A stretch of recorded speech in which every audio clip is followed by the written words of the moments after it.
So this video goes into a little bit more detail on the implication of the Common Audit Report Application, shortened to CARA. This will look at the potential implications from an IATF 16949 certified organization perspective. So Niall, from CARA then, what will an organization see differently to what they have been seeing up until now?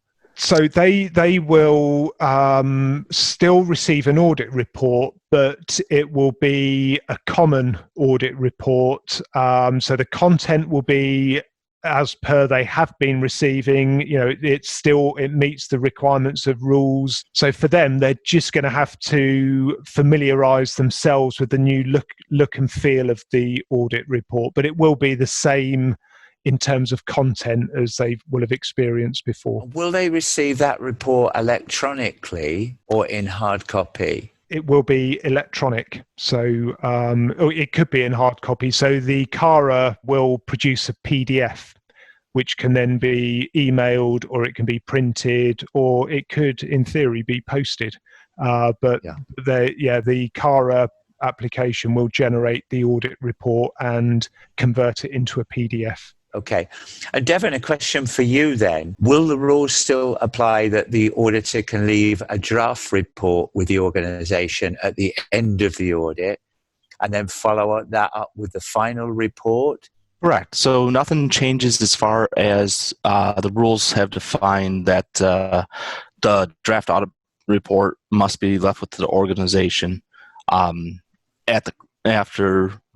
during the closing meeting. Okay.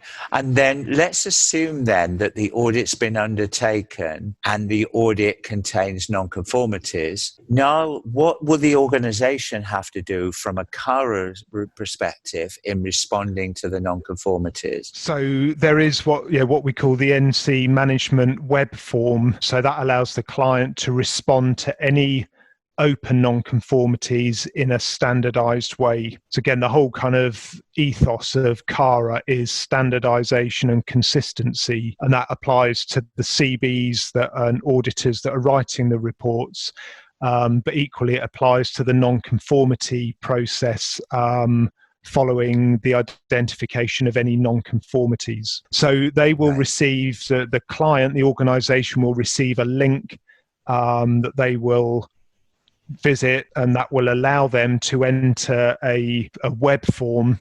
They can import the NC report number, and that will then allow them to enter their responses to the nonconformity.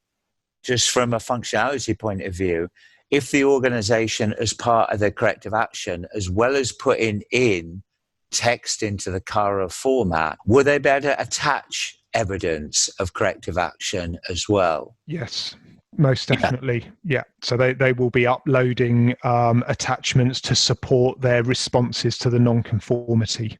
Right. Okay. And then how does the organisation hear back as to whether the corrective action they've submitted has been deemed acceptable by the third-party auditor? Will that feedback come through CARA, or will it be an email? How does the process close out the nonconformity once they've put their submission in?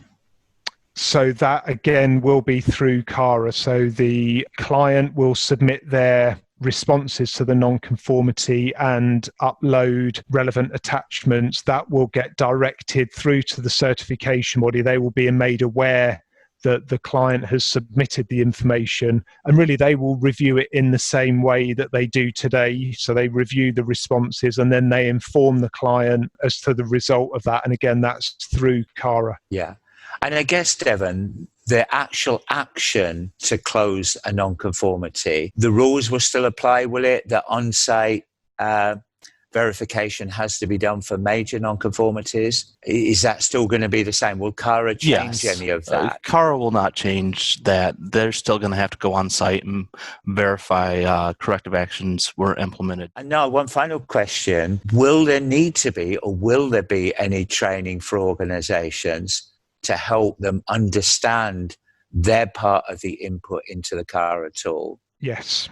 So there will be an IATF stakeholder communique, and there will be a training, a link to a training video just to explain to organisations how they will be impacted by CARA in terms of the non-conformity management activity. Yeah, which I think is important, because if you look at the spread, the global spread of IATF 16949 and the different size organizations that has achieved certification from 2 people to 10,000 people, I guess there's going to be varying degrees of technical capability. This is a relatively straightforward, it is really a web form, so it's really just asking for information to be put just directly into the web form.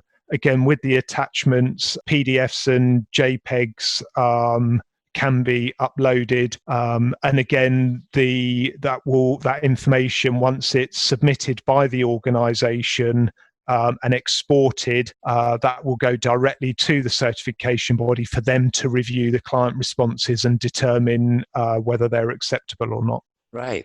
Okay, thank you for your input to that. So if I can summarize then, organizations are going to see the results of this CARA project in the fact that they will receive maybe a different looking audit report, but overall the content will be very similar to what they've seen before.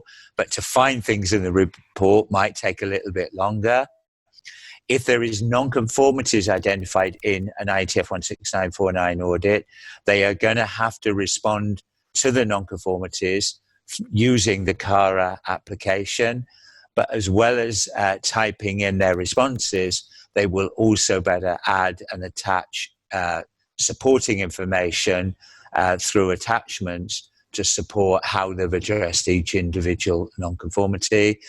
And finally, CARA will not change any of the IATF rules in the actions necessary to better close non-conformities, whether they be major or minor.